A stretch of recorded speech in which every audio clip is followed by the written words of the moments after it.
Welcome to the Wild Game Recipes. Today we're making elk stock. This recipe takes 15 minutes to prep and 8 hours to cook. Serves 10 to 12 and is advanced difficulty. Ingredients: 6 to 8 pounds elk bones, 2 large onions, 4 carrots, 4 celery stalks, 1 head garlic, 8 sprigs fresh thyme, 4 bay leaves, 1 large bunch parsley stems, 1 tablespoon peppercorns, and 14 to 16 cups cold water. Step 1. Roasting.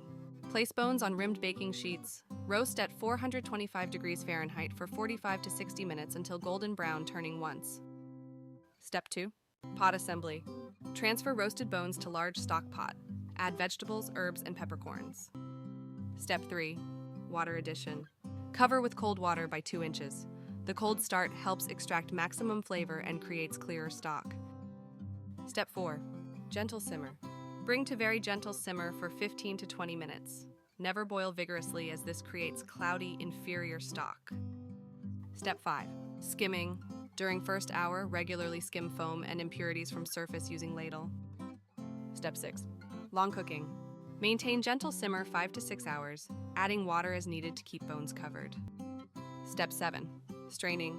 Strain through fine mesh strainer lined with cheesecloth. Press solids gently but don't force. Step 8. Cooling. Cool quickly in ice bath to prevent bacterial growth, then refrigerate. Step 9. Fat removal. Remove congealed fat layer from surface before using. And that's how you make elk stock. Get this recipe and 400 more in the Wild Game Recipes app on the App Store. For more recipes, visit thewildgamerecipes.com.